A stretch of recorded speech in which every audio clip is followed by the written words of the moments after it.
have said in all kinds of forums online that I'm extremely excited to speak to David. I will say it again. Welcome, David. You in Hawaii, we are in Melbourne. Is it nice and hot where you are, or what's the weather like? It's not hot at all. Thanks, No. thanks, Eva, for having me. It's kind of a cool day. We're going into the. We're still kind of in the rainy season. We don't really have 4 seasons here. We have a rainy season and a summer, but it's always pretty nice here. Interesting, because in Australia we also have 2 seasons, very hot and very cold. And there you go. Okay, David, listen, how does an American become passionate about Polish literature? Because I think it's a bit of an obscure passion for an American. I don't know. I'm not judging, but I think having grown up with, in Poland with Polish literature, I know that it's a bit of a chore for students. On the other hand, for someone like yourself, who I think your journey became towards Polish literature became a thing when you were adult. Tell us a bit more how it happened. Give us a bit of background. Sure. I went to college first at a small experimental college in California called Deep Springs College.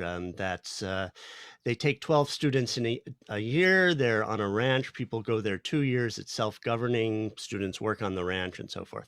And then they transfer to another institution to complete a bachelor's degree. And while I was there, we, through a series of connections, had invited Jan-Józef Szczepański, who was a significant Polish writer and the president of the Polish Writers Union, to come and give a series of lectures.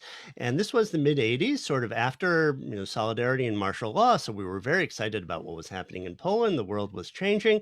And Szczepański would send us his book list, books to read. And, he'd tell us we should look at Miłosz's History of Polish Literature, and we should read Pan Tadeusz, and we should read Witkacy and Gombrowicz and Schulz and Wisława Szymborska and Zbigniew Herbert and Konwicki and all the great Polish writers of the past and present that we had access to, at least in English, since we didn't know Polish.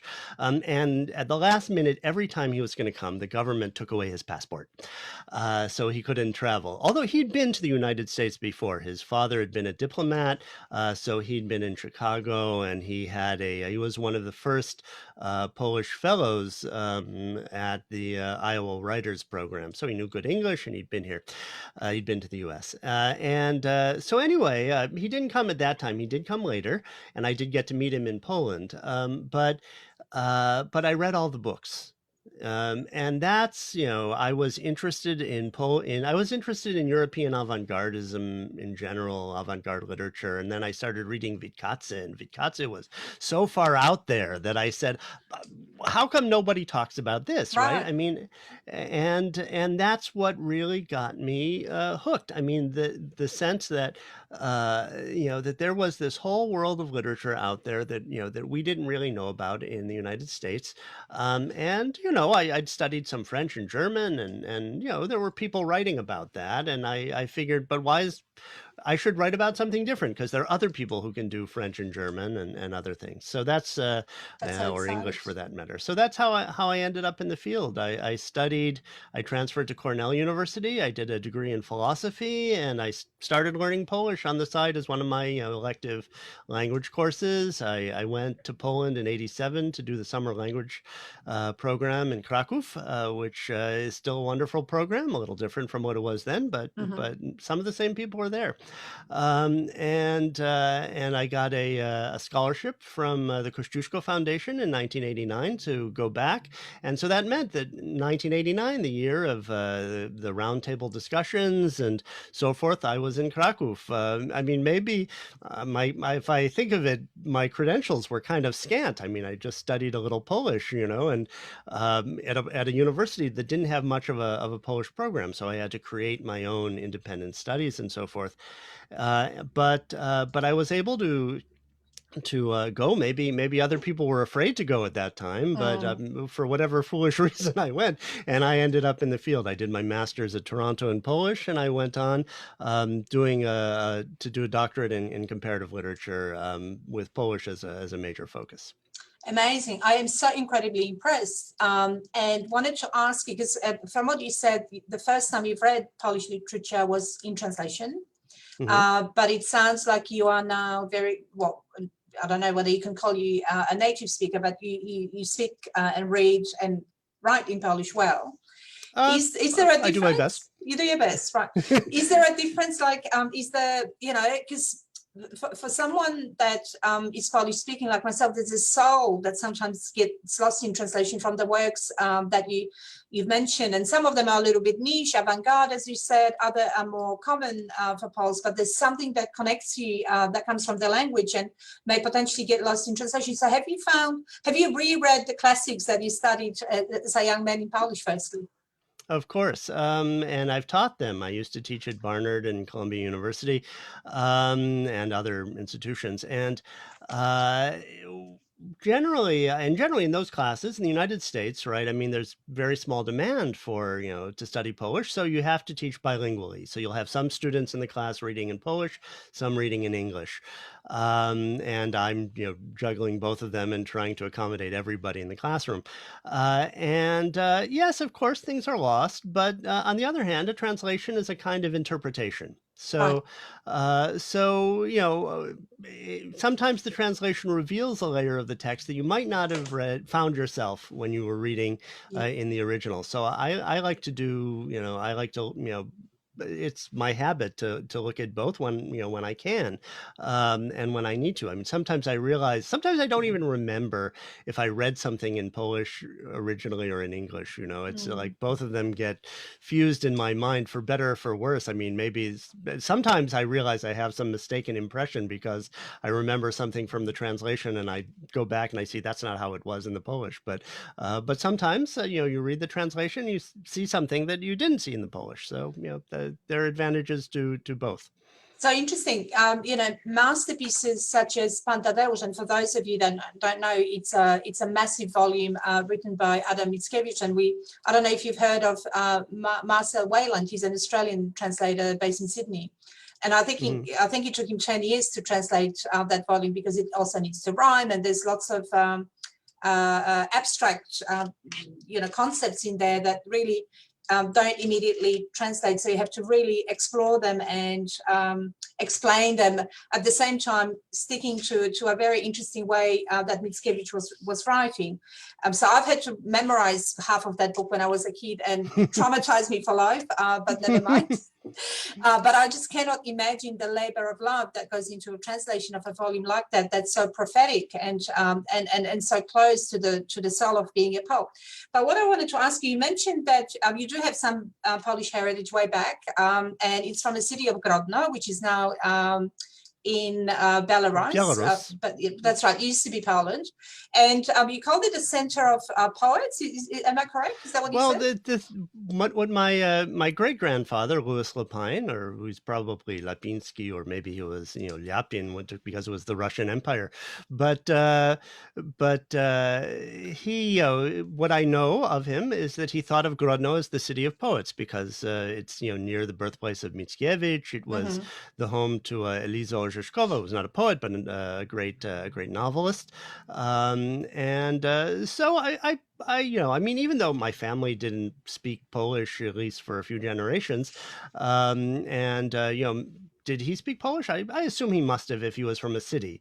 It was true Yiddish. That many Polish Jews spoke Yiddish only, if they lived in the country and they lived in a place where they could manage in that way.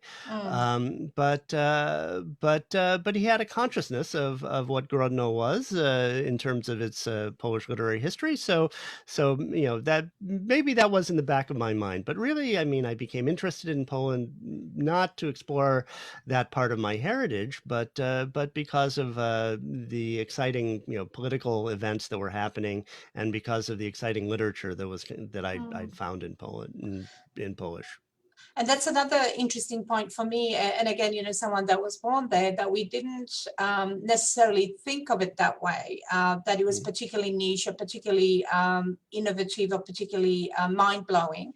It was Polish, but because we were segregated or unable to travel, I think oppression creates better literature. I don't know if you'd agree with me. This is just a homegrown philosophical concept, I guess. But because we didn't have access to a lot of the Western influences, we had to create our own. Like, you know, for 50 years or more, there was no travel, and really, you know, this isn't the time of internet. We had really no access to a lot of things.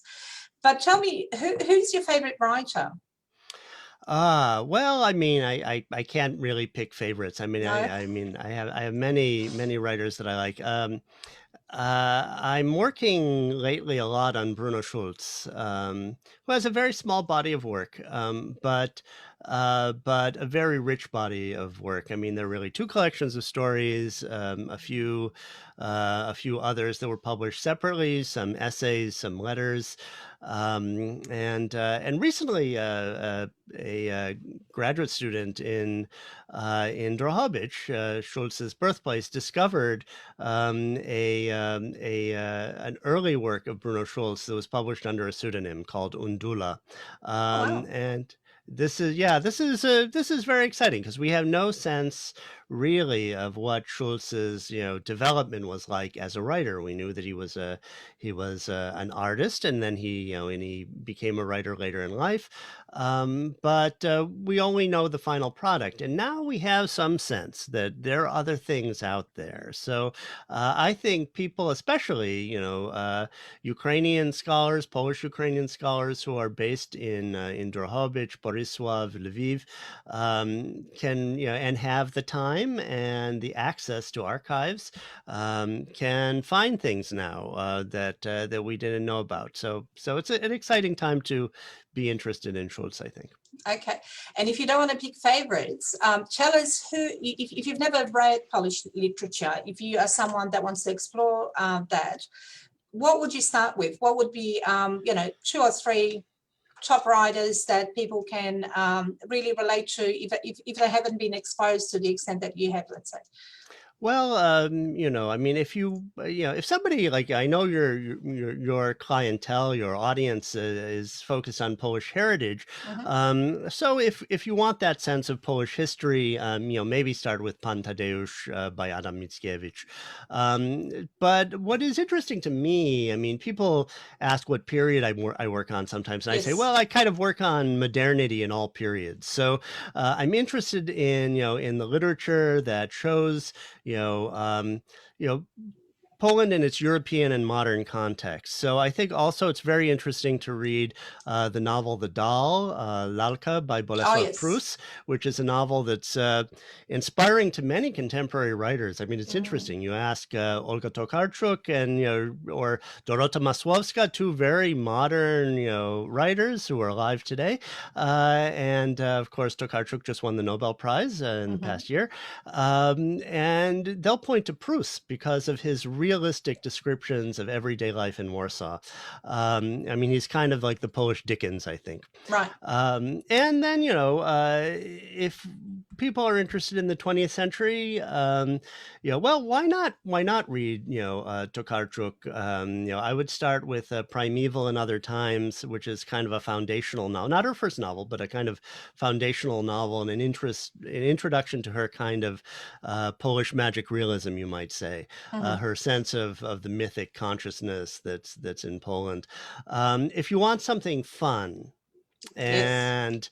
and maybe fun but serious, that's very new, I would read Witold Szabłowski's work How to Feed a Dictator.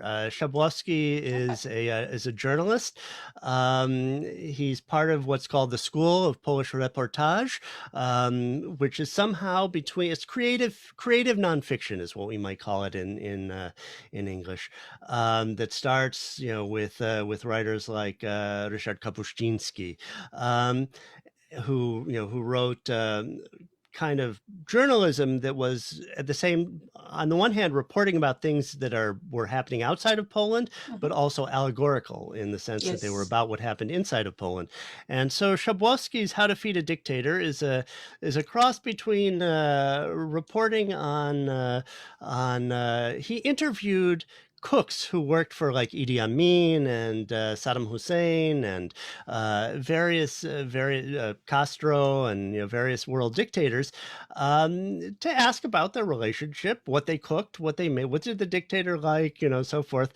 And it's been recently translated into a number of languages. It's translated into English by Antonia Lloyd-Jones, and I think reportage is the most productive genre of Polish literature today. So if you want to weigh into what's happening in Poland that has like a bit of a connection to Poland's quirky avant-gardism, that's contemporary, that's fun to read, but also about a serious political issue, How to Feed a Dictator is a good way in. So I can recommend something coming up, actually. Okay. It's very much of today. It'll be out in September of 2020 from Northwestern University Press, and is a very quintessential fun work of Polish fiction, is The Career of Nicodemus Disma, Kariera Oh, Nikodema Dismy, my favorite by book of all Tadeusz times. Oh, Tadeusz Gołęga Mostowicz. Yes. Best thing. It's the source, like people quote from it in Polish all the time. They refer to characters as being like this person or that Yeah. person. It's very much the novel of today, I think, because it The imposter describes. syndrome. Yeah, it describes a character who he's a bumpkin from the country and he comes to the city, he wants to get a job, and by accident he rises through the ranks and becomes the leader of the country, like this man from nowhere. It was the inspiration for Yezio Kosinski, or as Americans say, Jerzy Kaczynski. Ah, yes. His novel Being There, which was also a great film with Peter Sellers, and finally we're getting this novel in English in September of 2020 from Northwestern University Press. It's going to be translated by Eva Małachowska-Pasek and Megan Thomas, with an introduction by Benjamin Paloff, who teaches at the University of Michigan. Well, I must find it and look at the Polish original side by side, because it's such a good book, and there's a couple of films that were made from it too. Really worth finding on YouTube. Yeah, and they lots of really good acting, and it's really quite funny but progressive in its thinking as well. David, another question that I have, which I'm sure people ask you to death, but is Polish a difficult language to learn? Because it's a myth, right? Like, which language isn't difficult, which one languages is it? It depends what your native language is. There's so many other considerations. But your journey towards learning of the language to the point where you can actually read literature I'm amazed. But have you noticed that the Polish language is changing as we go along? Like, is it easier? Because there's so much English in it right now. Right now, yeah, it is interesting. I mean, there's a lot of English influence. I kind of it's kind of interesting when I talk to Poles in the United States. I mean that they many of them lament the decline of the Polish language, or but language is always in motion. I mean, the Mickiewicz that we know is not the Mickiewicz that Mickiewicz wrote. We've been through several like orthographic reforms and so forth, since the early 19th century. It's it's kind of interesting. I mean, I don't know that it's getting easier. I feel like I'm always everything that I if I send out a letter or something, I have to check and double check and make sure that that all of my there's a lot of grammar in Polish, that all my endings line up and everything. But yeah, I mean, I think for English speakers, Polish is more challenging than, say, French or German, or Spanish. But then again, my son is learning Japanese, and it's like I don't know what to make of that. I mean, that's linguistically that's pretty far apart, of course. Yeah. So, but let's not give up hope. Is the message? I think you can do it. Yeah, absolutely. And David, tell us a bit more about your work, because I know that you are connected with the Institute. Just a bit more about the radio program and where can we find you? Yes. I used to be the curator of literature and humanities at the Polish Cultural Institute from 2010 to 2013, and before moving out to Hawaii, at I was at the Polish Cultural Institute in New York, which is an agency of the Polish Ministry of Foreign Affairs that promotes Polish culture abroad. And After coming to New York, I was from New York to Hawaii. I've mostly been doing things like translation and working on my own projects, giving lectures, attending conferences in different places. In the pandemic, Bartek Remisko, who now has my old position and used to be at the institute while I was there, he used to be the deputy director during my period. He asked me if I'd like to maybe give a series of lectures and online because nobody can travel, they can't do festivals, they can't do all their normal activity, book tours, all the kinds of things I used to organize. And I said, well, I mean, I could do that, but I gave a series of lectures at the New York Public Library, so forth. But I thought that might get a little tedious. Just people, how long are people going to listen to me? Unless they're attending a university and paying to take my class, listen to me on YouTube talk about Polish literature. So I thought, let's make it a discussion. So the title of our program is Encounters with Polish Literature. You can find it at the Polish Cultural Institute New York's website.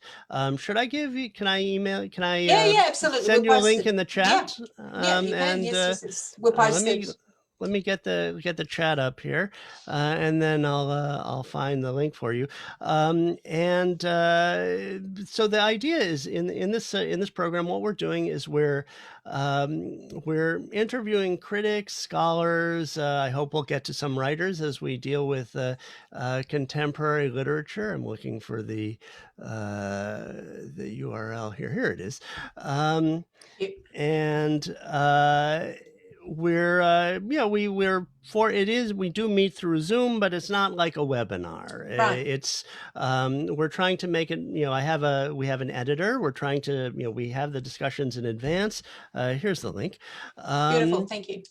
and we edit them so that it's a little more like a talk show, like a chat show, than a Zoom meeting, because we all go to so many Zoom We meetings now do. We that do. So that formula is a bit more interactive, where people can actually have a discussion, more or less, or yeah. it's a facilitated discussion about literature. Look, that's been really fascinating. I'll tell you what, David, you've really inspired me to, unfortunately, I'm one of those people that doesn't read as much as I used to, but you inspired me by your life story, but also the books behind you. So I'm gonna go back to, we call them lectores, so things that all the kids hated at school, but we had to read, like compulsory reading list, and see if you can revisit, because they're there for a reason, and some of them are really beautiful and inspiring as well. Things like Lalka, all of that was on my reading list at school. So I'll look it up again.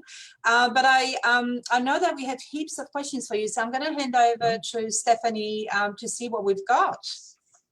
Yeah, thank you, Eva. So David, what aspects of your job and understanding of Polish literature have you found the most rewarding? For me, I mean, it's learning new things about about another part of the world, I suppose.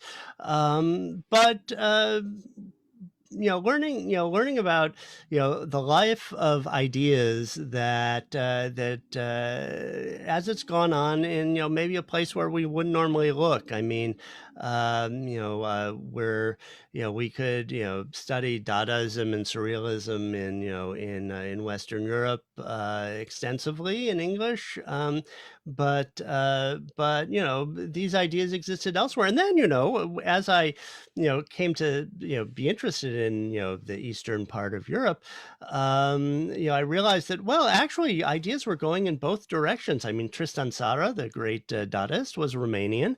um, there were ideas moving in both directions, and maybe our divide between East and West is not something that it's not a natural divide, it's a political divide. And we could discover greater depth, I think, in these cultural movements by just looking a little beyond where we started. That's I think what I get out of it. That's a really interesting way of looking at it, David. And the way that I would just add to what you've just said is that it is a two-way street. And I think, this image of Poland that's black and white or even potentially gray. And, we're trying to dispel those myths, because the fabric of the literature that came out of Poland, because of the oppression, because of, speaking Polish was illegal once upon a time. You could be sent to Siberia for speaking it.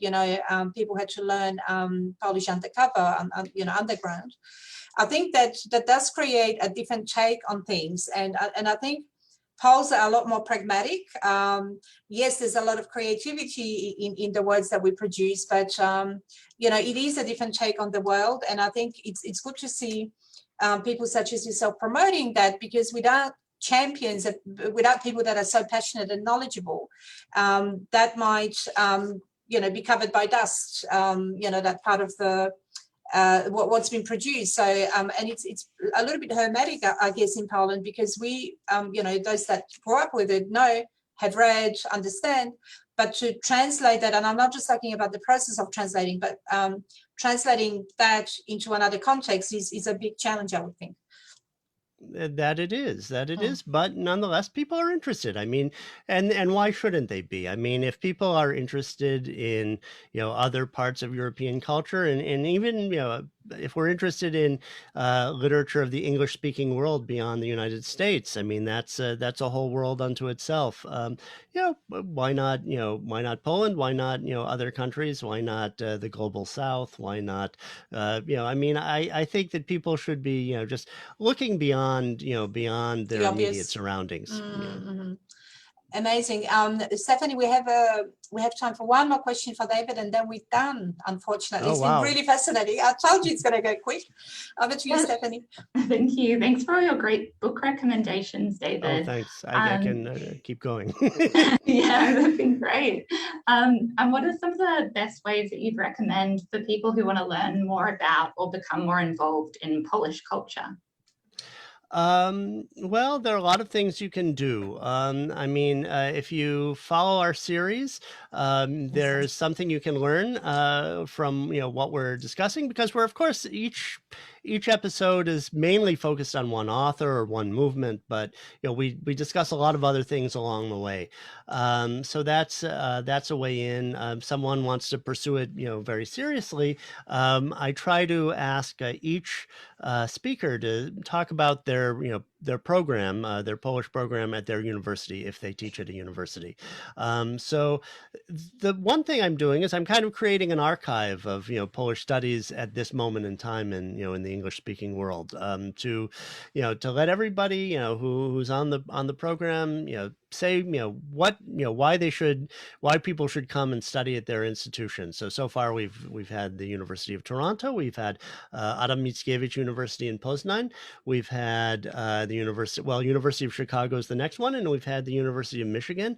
We'll be having the University of Illinois Chicago, and so on and so forth, because there are a lot of there are a number of very good programs out there, and this is one way to find out something about them, to get to hear the people who direct those programs speak for a little bit, and get an idea of what the atmosphere might be like if you decided to study at one of these places.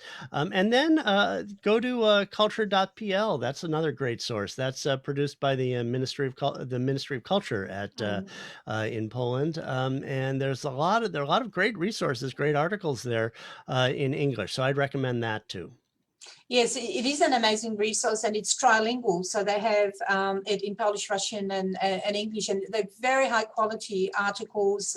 Yes. There's lots of interactive multimedia projects that they've written books.